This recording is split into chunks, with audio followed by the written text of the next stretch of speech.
सारा जीवन दुखी होई रही थांती एही दुईटी नामर झील माने एभली काहींकी होइथाए जानतु बंधुगण।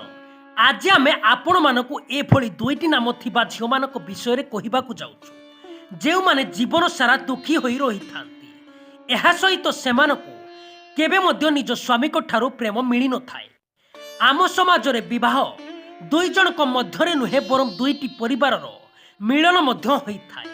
एही समाज रे विवाह को एक पवित्र बंधन बोली मना जाइछि कारण वैवाहिक संपर्क दुनियार सबु संपर्क ठारू अलगा होइथाए। स्वामी और स्त्रींकर एही पवित्र बंधन को दुनियार सबुठारू पवित्र संपर्क बोली कहा जाइछि। प्रत्येक पुओ झियो विवाह पूर्व अजणा रही थांती एवं विवाह परे उभय एका सहित निजर सुखमय जीवन आरंभ करिथांती। विवाह परे उभय दंपति परस्पर साथी रे सर्वदा रही थांती। प्रत्येक धर्म रे विवाहर रीतिनीति अलग प्रकार होइथाए। सेहिपरि हिंदू धर्म रे विवाह रे 7 थर परिक्रमा करिबार विशेष महत्व रहिछि एवं बरबधूको 7 जन्म पाई शपथ नेबाकू पड़िथाए। विवाह परे एही संपर्क रे जदि कोनोसी अन्य जनक साथी रे रहिबे ताहाले संपर्क रे निश्चिंत भावरे मतभेद सृष्टि हेबा आरंभ हो जाए। एहा फल रे उभय परस्पर को अपशब्द मध्य कहिथांती। एही कारण उभयंक मध्य रे प्रेम हास हेबाकू लागि थाए। जदि उभयंक मध्य रे प्रेम रही न थाए ताहाले एथिरे जणे पत्नी निज पति को नेई बहुत दुखित होइथांती। एहा परे विवाह दंपतिंक मध्य रे थिबा संपर्कर मिठापण मध्य शेष हेबाकू लागि थाए।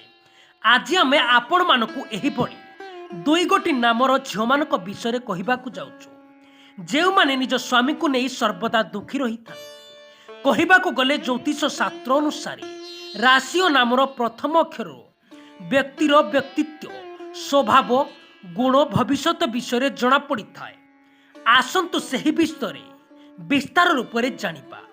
1 पी नामर थिबा झियो माने जेउ झियो मानक नामर प्रथम अक्षर पी अक्षर आरंभ होइथाए सेही झियो मानकु केबे मध्य निज स्वामी को ठारू खुशी मिली न थाए।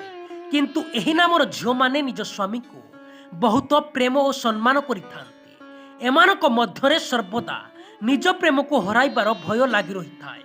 एही कारणरु एमाने सर्वदा दुखित होई रही थांती।